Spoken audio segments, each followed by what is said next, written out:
Well, hello again, everyone. I told you in 2018 we were going to see a lot more of these videos. Facebook Live is a convenient way, especially on the tablet, to shoot a video. And the reason I want to shoot this one is because a conversation came up that has to do with the Me Too movement, and I decided that it's important that people understand a little bit more about what the Me Too movement means and how men actually fit into the movement as well. Okay, I'm a Me Too man. I was sexually abused most of my childhood. One of the ways that it differs for boys, I think, in a lot of ways, is that the shame can be a lot more intense because just because of the nature of the abuse, right?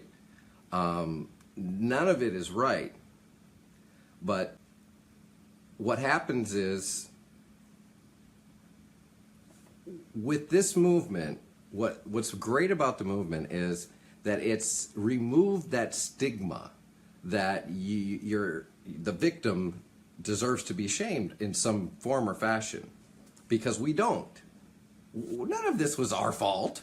We didn't do this to ourselves. And the reason I wanted to shoot this video, two reasons. One, because it's Saturday and I'm getting ready to go grocery shopping and it's freezing and I don't really want to go, so I'm procrastinating.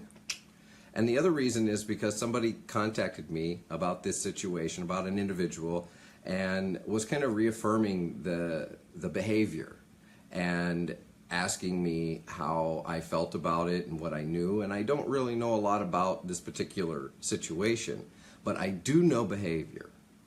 It's one thing I do know.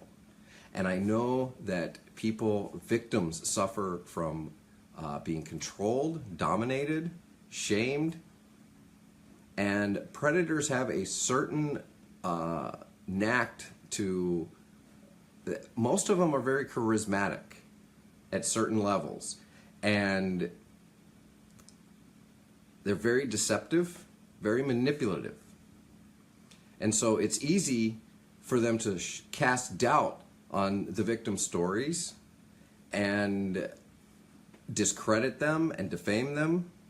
And I'm here to tell you that the Me Too movement is essential in this day and must continue so that we can root out. And when I say root out, I mean you people gotta go. You have choices. Either you can go get help before you hurt anybody else, or before you hurt anybody, hopefully, because you recognize these are behaviors that aren't acceptable, and you can go get help. Or you can admit to your wrongs and then go get help. But you gotta admit, and there's different people as we see this movement going and how they're dealing with it, and some are dealing with it very nobly, very accepting, very understanding that some of the behaviors that they may have engaged in were wrong. Others, there are absolutely no excuse for the behaviors. You understand that? You understand there's different severities. The people that did things to me, there's no excuse for the behaviors that they did. People who hit on somebody at the workplace and make them feel uncomfortable and don't realize it, those are actions that can be forgiven and corrected and educated on and hopefully prevented. Sexual assault is not something that I'm waving a flag to start giving people forgiveness for, just so we understand that. As a matter of fact, I think blatant assault and disregard for another person's privacy, personal privacy, is unforgivable on many levels. And there's no place in it. There's no place for it in public service, in organizational service, in business, any of those levels where a predator has undue control over anybody else's life, where they could exhibit and exploit their sickness upon others. Are we understood on that? So if an individual cannot get help for themselves or is unwilling to accept help when those behaviors are pointed out and wants to resist that and blame the victims, that's intolerable, and I won't stand for it. And I have a lot of ground to stand on. So don't question me on this. I'm not going into every little dark detail of the abuse that I went through and the characters in my past at this point, but believe me, I have no problem doing it if I have to.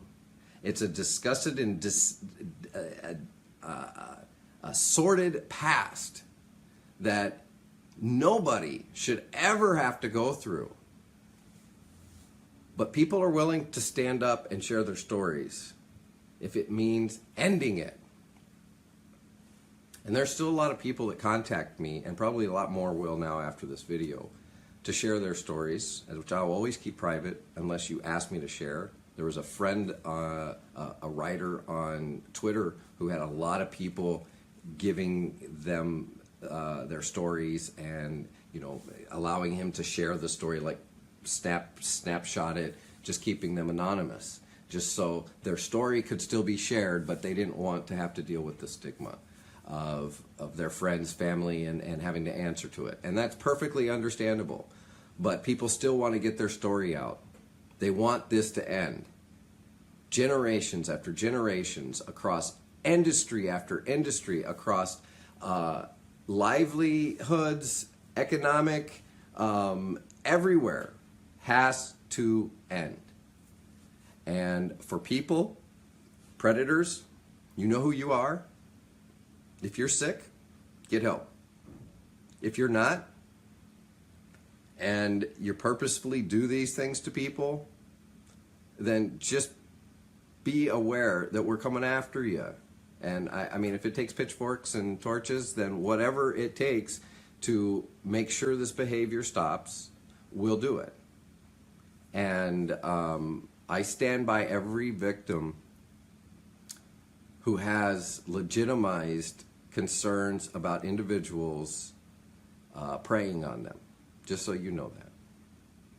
Now, I've procrastinated going shopping long enough.